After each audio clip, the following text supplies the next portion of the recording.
Hello, dear students. A very good afternoon to all of you.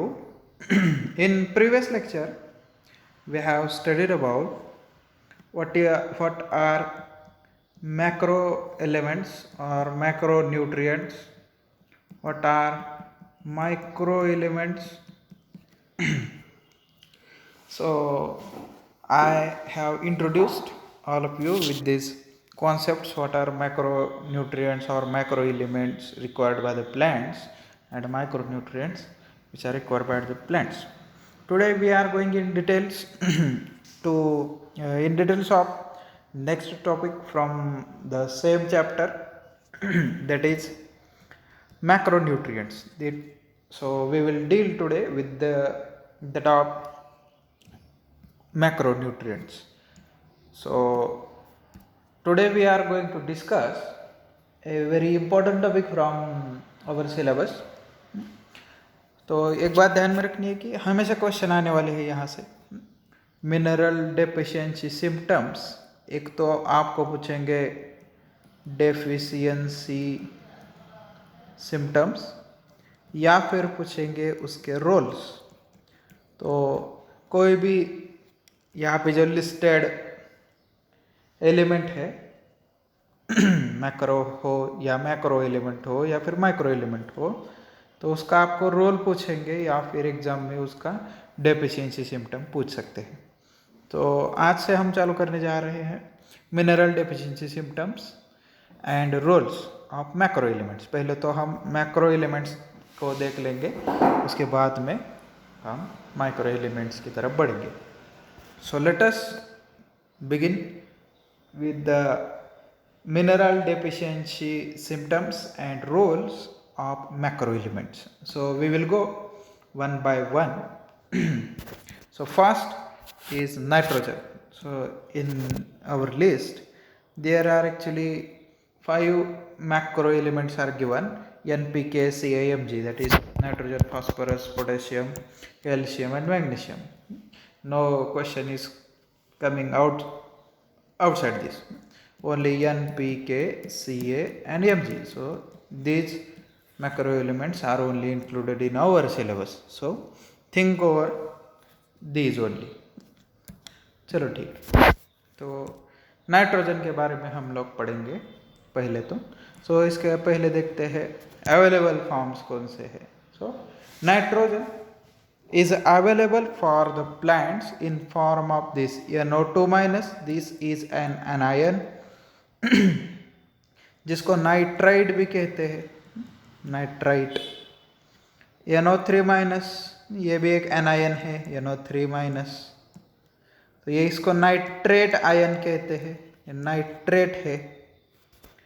आगे है NH4 plus ammonium ion जिसे कहते हैं। सो इन आयंस के फॉर्म में नाइट्रोजन प्रेजेंट है। मोस्ट सुटेबल और most accepted by the plants is this nitrate. Nitrate plants लेते हैं रूट के माध्यम से, तो नाइट्रेट का ज़्यादा से ज़्यादा एब्सॉर्प्शन करते हैं प्लांट्स। तो चलिए देखते हैं रोल्स क्या है इसके। What are the roles of nitrogen in plants body, plants physiology. So this nitrogen is an important constituent of proteins. ये एक प्रोटीन का important constituent है। प्रोटीन्स न्यूक्लिक एसिड का important constituent, आपको पता है DNA, RNA ये न्यूक्लिक एसिड्स है। तो DNA RNA में भी क्या है, वो नाइट्रोजन बेस होता है। Adenine, thymine, guanine, cytosine, uracil, तो ये नाइट्रोजन बेसिस है, तो उसमें नाइट्रोजन होता है simply. So ultimately what is happening here, nitrogen is an important constituent of proteins, nucleic acids, amino acids, coenzymes, hexosamines, alkaloids, pyrinoids, porphyrins. तो इतने सारे जो कंपोनेंट्स है बायोलॉजी में, बायोकेमिस्ट्री में, तो उन सब का नाइट्रोजन एक इम्पॉर्टेंट कंपोनेंट है। नाइट्रोजन नहीं होगा तो इन कंपोनेंट्स का अस्तित्व नहीं होगा। So again this was the first role. Next role is what? Nitrogen is required for production of enzymes. तो डिफरेंट तरीके के enzymes which are working as biocatalyst in biochemistry, in physiology. So, in metabolic reactions, these enzymes are working as a catalyst, so which are increasing the rate of reaction. So, for production of these enzymes, nitrogen is required. Major part of porphyrin ring of in a chlorophyll. तो अगर आप लोग chlorophyll का structure जाके देख लो, chemical structure, तो उसमें पॉर्फायरिन नाम का एक ग्रुप होता है। पॉर्फायरिन हेड होता है और फाइटॉल टेल होता है। ये हम लोगों को पता है एक्चुअली। ऐसा क्लोरोफिल दिखता कैसे है, एक बार आप गूगल भी करके देख सकते हो क्लोरोफिल कैसे दिखता है। तो पॉर्फायरिन नाम का जो ग्रुप है उसमें नाइट्रोजन ज़्यादा तौर पे होता है। तो पॉर्फायरिन रिंग बनाने के लिए नाइट्रोजन लगता है। So major part of porphyrin ring in chlorophyll is nitrogen, hence it is important in photosynthesis. so इसकी वजह से नाइट्रोजन फोटोसिंथेसिस में इम्पॉर्टेंट है। Next part coming is that important component of growth hormone. So जो growth hormones है like cytokinin, auxins, gibberellins वगैरह, तो these are growth hormone, cytokinin, auxins, जो प्लांट की ग्रोथ होने के लिए लगते हैं। जैसे हमारी खुद की ग्रोथ होने के लिए भी हम लोगों को ग्रोथ हार्मोन्स लगते हैं, तो that are secreted by pituitary gland. So in plants these are secreted by any cell that is induced. So nitrogen is an important component of growth hormone. तो ग्रोथ हार्मोन्स का भी nitrogen एक important component है। Nitrogen नहीं होगा तो growth hormone नहीं बनेंगे, तो ग्रोथ नहीं होगा। It is also important component of different type of vitamins. So different type of vitamins are containing nitrogen. So nitrogen is playing vital role in plant growth. अभी अभी पढ़ाया था, तो वही बात है। So nitrogen is playing important role in plant growth and development. So if nitrogen is not there, so there will not be growth, there will not be development, so thereby increases growth and development होने की वजह से क्या होता है, फिर dry matter का accumulation होता है प्लांट के अंदर। तो बहुत सारा अन्न जमा होता है जो हम खाते हैं। So there is more and more dry matter accumulation in plants due to nitrogen, presence of nitrogen. So this was all about roles। अब देखते हैं अगर नाइट्रोजन की कमी हो जाए प्लांट के अंदर, डेफिशिएंसी हो जाए नाइट्रोजन का, तो प्लांट के अंदर क्या होता है, प्लांट के ऊपर उसका क्या असर होता है। So try to understand. So अगर नाइट्रोजन कम हो जाता है, देखिए जब जब बारिश का पानी ज़्यादा जमा होता है खेत में, अपने फील्ड में अगर बारिश का पानी ज़्यादा हो जाए तो आप लोग देखते हो वो जो फसल होती है वो पीली पड़नी चालू हो जाती है, क्योंकि जो नाइट्रोजन है वो रूट्स एब्सॉर्ब करते हैं। अगर ज़्यादा एक्वाटिक कंडीशन हो जाए, जहाँ पे रूट्स है वहाँ पे ज़्यादा एक्वाटिक कंडीशन हो जाए, तो plants can not absorb more nitrogen. Nitrogen ज़्यादा एब्सॉर्ब नहीं कर पाते हैं प्लांट्स, तो नाइट्रोजन पानी में ही रह जाता है ज़्यादा से ज़्यादा। So plant cannot absorb in that stagnant condition. So roots are not absorbing nitrogen and ultimately chlorosis is happening. Chlorosis means that is degradation of chlorophyll pigment. So leaf के अंदर जो chlorophyll pigment है उसका loss हो जाएगा। So first symptom is yellowing। Yellow होता है यानी कि क्लोरोफिल का लॉस होता है लीफ से, तो उसी को कहते हैं chlorosis of leaves। Older parts are affected first. In this case, older parts of plant are affected first because nitrogen is very mobile and readily transported from older part to younger part। अगर कोई older part है, suppose ये lip older है, अगर वहाँ पे nitrogen कम है तो ये अगर लिप मर रहा है तो यहाँ से नाइट्रोजन रेडिली मूव होगा और यंग पार्ट्स की तरफ चला जाएगा। तो आपको पहले पहले सिम्टम किस में दिखते हैं, तो ओल्डर पार्ट्स में दिखते हैं। ओल्डर पार्ट में पहले सिम्टम दिखेंगे आप लोगों को, यंगर पार्ट में जल्दी से नहीं दिखेंगे। Stem, petiole and lip veins. तो स्टेम होगा, पिटियोल होगा लिप का, एंड लिप वेन्स, लिप के बीच में जो वेन होती है, वेन्स होती है, पता है हम लोगों को। तो ये वाला जो पार्ट है दैट बिकम कलर्ड, उसका ज़्यादा कलरेशन होता है, तो ग्रीन से अलग कलर आ जाएगा। अगर नॉर्मल लिप है तो वो ग्रीन दिखता है, नॉर्मल लिप की नॉर्मल वेन ग्रीन कलर की दिखती है। लेकिन अगर नाइट्रोजन का डिफिशिएंसी हो जाता है तो उसमें ज़्यादा अलग तरीके के कलर डेवलप होते हैं, पिंकिश कलर होगा, थोड़ा सा रेडिश कलर होगा। So why? That is due to accumulation of anthocyanin pigments. Anthocyanin pigments के एक्युमुलेशन की वजह से वो थोड़े से कलर्ड दिखने लगते हैं। Stem, petiole and lip veins. Plants remain stunted. तो प्लांट का ग्रोथ नहीं होता है, ग्रोथ नहीं होगा तो सेल डिवीजन नहीं होगा। Cell division and cell enlargement is ceased. Ceases means रुक जाता है। तो प्लांट्स रिमेन स्टंटेड, छोटे रहते हैं, उनका हाइट ज़्यादा नहीं बढ़ पाता है।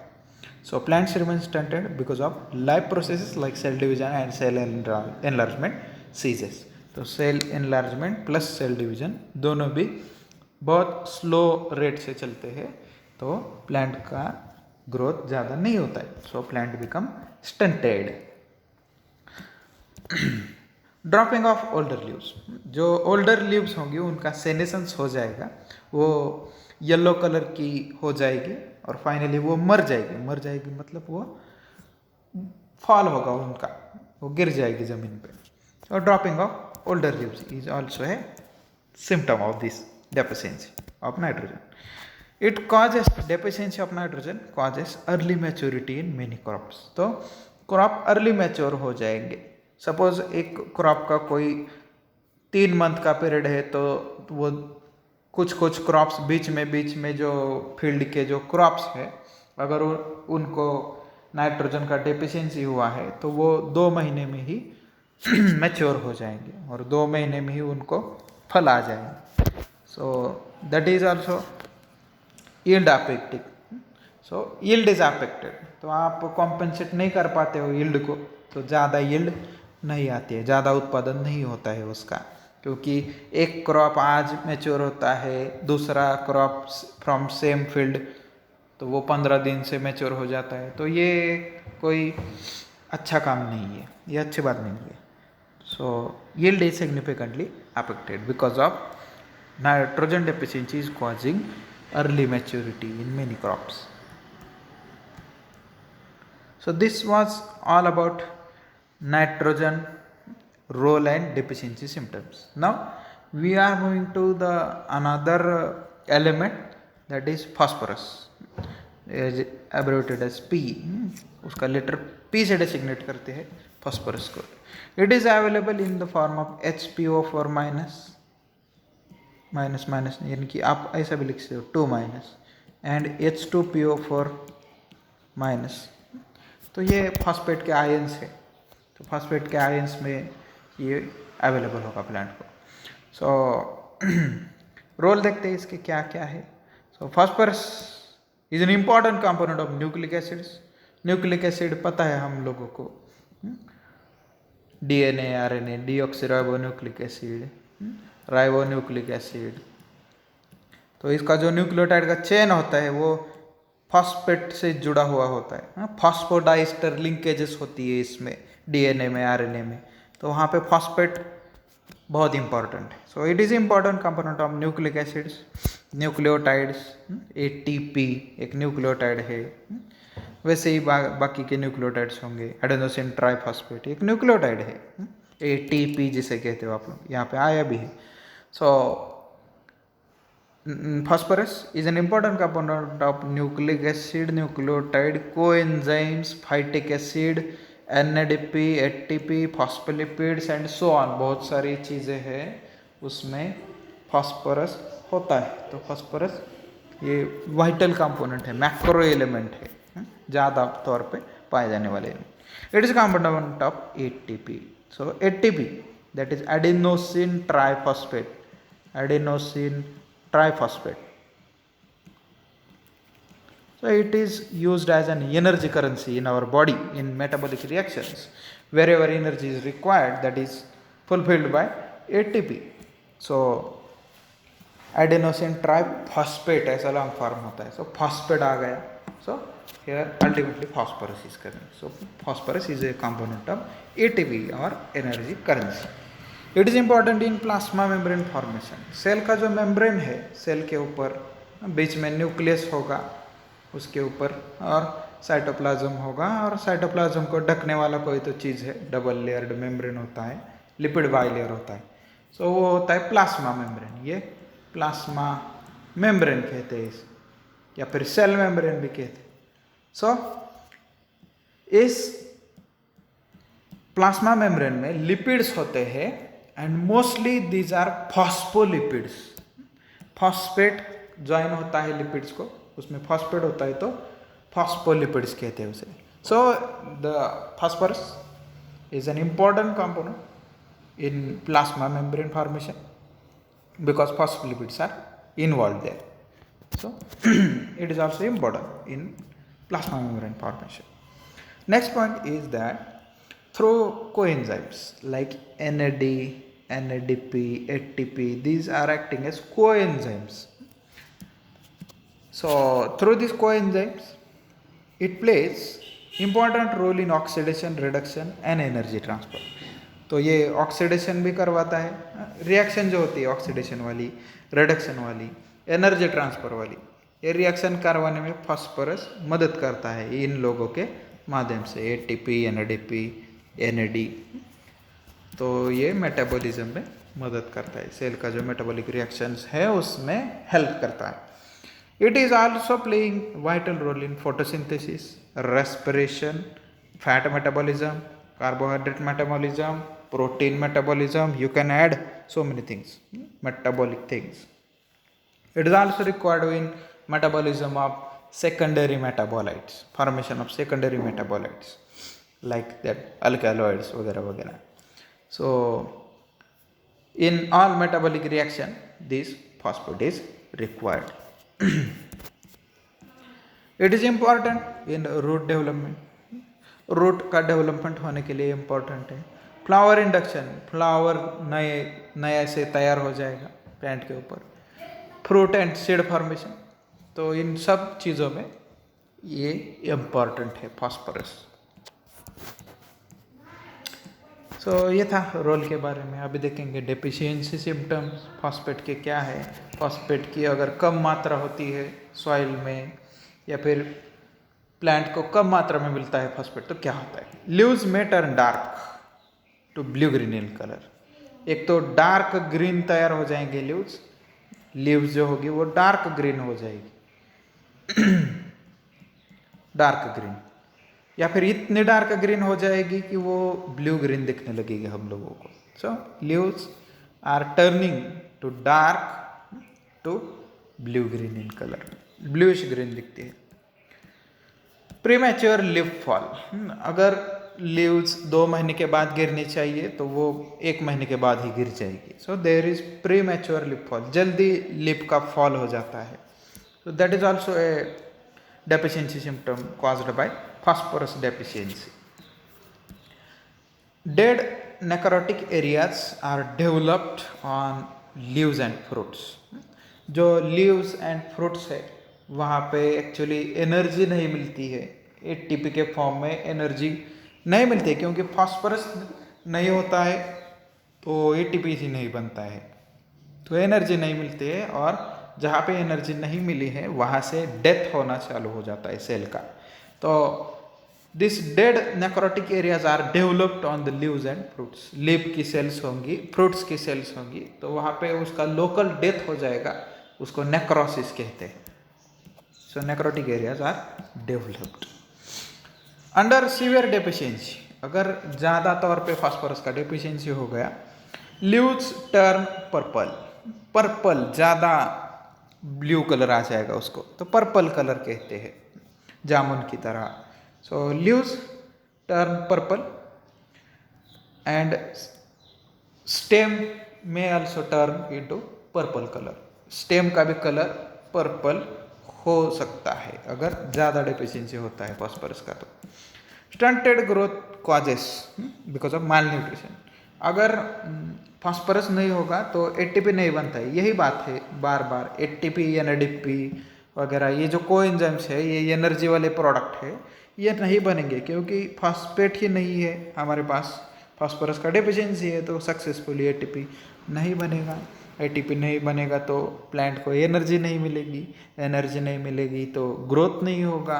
सो there will be stunted growth, growth ही कम हो जाएगी, तो बिकॉज ऑफ माल न्यूट्रिशन। तो उसको न्यूट्रिशन अच्छे तरीके से नहीं मिला है, इसकी वजह से। अगर आप बाकी के एलिमेंट्स दे देते हो लेकिन फॉस्फेट नहीं मिलता है उसे, फिर भी उसका माल न्यूट्रिशन ही होता है। So at that time also growth will become stunted, so growth will remain stunted. Next symptom is delayed maturity in many plants, तो मैच्योरिटी डिले होता है। पिछले केस में देखा था हमने अर्ली मैच्योरिटी होता है, तो यहाँ पे मैच्योरिटी डिले होता है, देरी से आएगा मैच्योरिटी प्लांट में। अगर 3 मंथ्स में कोई क्रॉप मैच्योर होता है तो उसको 6 मंथ्स लग जाएंगे, 5 मंथ्स लग जाएंगे। सो it is causing delay in maturity. Poor seed and fruit formation, क्योंकि एनर्जी ही नहीं मिलती है प्लांट को, तो कहाँ से सीड सेटिंग होगा, तो सीड ज़्यादा नहीं तैयार होंगे, फ्रूट्स भी ज़्यादा नहीं तैयार हो जाएंगे, तो आपका यील्ड जो है, उत्पादन है, वो कम हो जाएगा। सीवियर डेफिशिएंसी, अगर बहुत ही सीवियर डेफिशिएंसी होती है, कुछ भी फॉस्फेट नहीं बचता है सॉइल में प्लांट के लिए, तो there will be ultimately no ATP production. No ATP production means no energy production. So energy नहीं मिलेगा, इसका मतलब है एनर्जी नहीं है तो मर ही जाना है प्लांट को। So ultimately death occurs and severe deficiency. चलो ठीक है, आज के लिए यही रुकते हैं, बाकी का हम कल के लेक्चर में पढ़ेंगे। So thank you very much one and all. अगर कोई दिक्कत है, डाउट है तो पूछ लीजिए। व्हाट्सएप ग्रुप है अपना, तो वहाँ पे आप बता सकते हो कि क्या डाउट है, या फिर पर्सनली भी मैसेज कर सकते हो। Thank you once again.